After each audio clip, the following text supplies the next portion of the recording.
think something like the 9th of October 2022. Today and last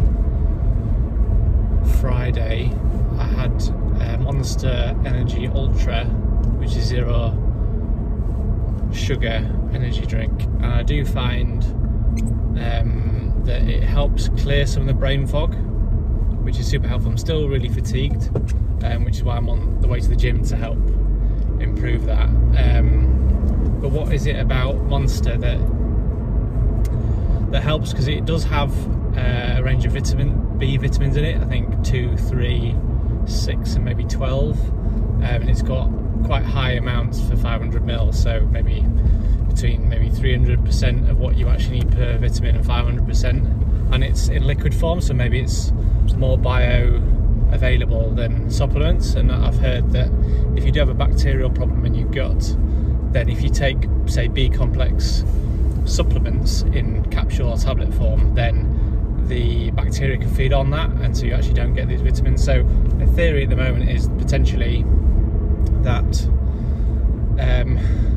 the B vitamins in liquid form are helpful. Obviously it's got a lot of caffeine in it as well, so I'm not, I understand that caffeine is going to give me quite an instant rush, which it does, but I do find that if I've had a kind of Monster, even if it's like 10 o'clock AM, I'll still feel a lot better in the afternoon or in the evening than if I didn't have that. And so obviously if caffeine lasts only so long, I can't imagine the effects of the caffeine alone would still have an impact. It also includes, I think, taurine, L-carnitine, which I think you get from meat anyway. Taurine, something that your body naturally creates, I think. There's a soothing mechanism behind that. It also, I think, comes with ginseng, and maybe all those things are just to sound like they do something rather than actually doing anything at all. I'm not too sure, but what I'm considering is I've just bought some liposomal B complex drops from Amazon yesterday, and I'm going to try on another day just trying these B complex vitamins in liquid form and see if they do anything at all to help release some of the brain fog. So basically the Monster, but without the caffeine in it, and see if that does anything. It probably will do nothing, but who knows. The other thing I've noticed is that I do find showers helpful, and my gym happens to have a sauna in it, and I never really use it, but I did yesterday, and I do find that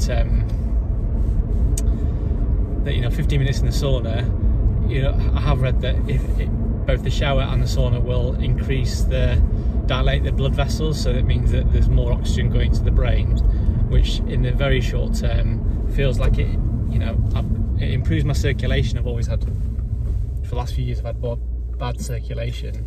It improves that, and it improves my ability to think for a little bit, whilst my blood vessels are still potentially dilated, so that maybe only for 15 minutes, half an hour, but I do feel better for that period of time.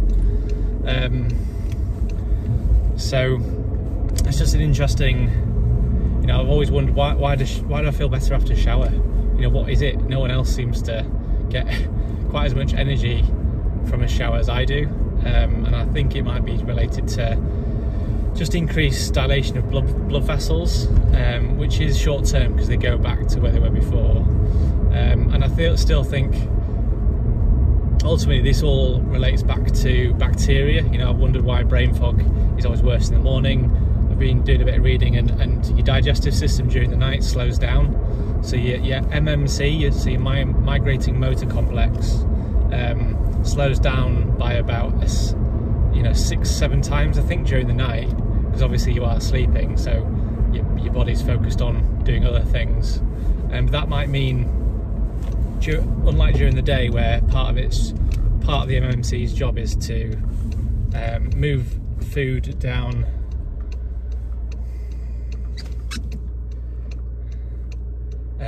the intestines, part of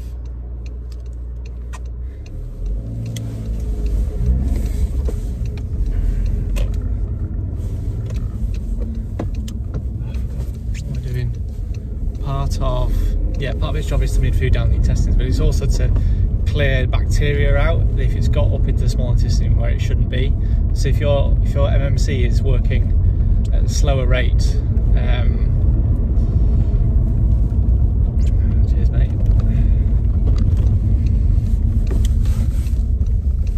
is working at a slower rate, what am I talking about?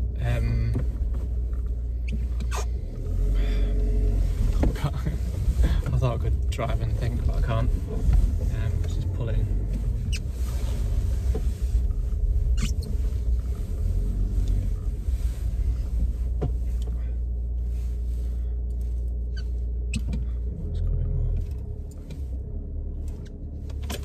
Okay, yeah, so if your MMC isn't working properly, then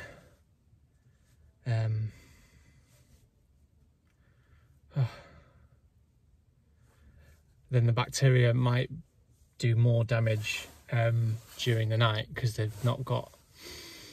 Sorry, if your MMC isn't working properly during the night, or it's working slower, then the bacteria can potentially proliferate more. If that also has an impact on leaky gut or high intestinal permeability, then more bacteria can feed into the bloodstream that can go to the brain and then give me more brain fog in the mornings potentially. So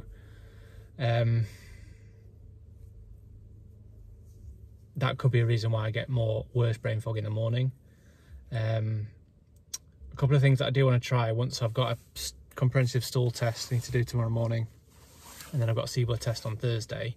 Once I've got that out of the way, because I've cut out probiotics and a few other my supplements for now, until they're done, I'm going to then try ginger and artichoke. There was another video from someone else who had SIBO, and it sounds like their SIBO is caused, it seems more focused on a slow MMC. They found ginger and artichoke to help basically to stimulate the MMC. So maybe I could take that at night, and maybe that would actually help with my MMC speed during the night, flush out more bacteria that shouldn't be there, and reduce brain fog in the morning. It's only a theory. Haven't read anything about whether this will work or not, but I'm going to give it a go. I think I'm going to order probably ginger and artichoke from Nature's Best, each about 10 quid a pop. So 20 quid in total, not too much to burn through if it doesn't do anything. So we'll give that a go. Anyway, I just wanted to get all my thinking out there in one go, and we'll go from there. Speak again soon. Bye.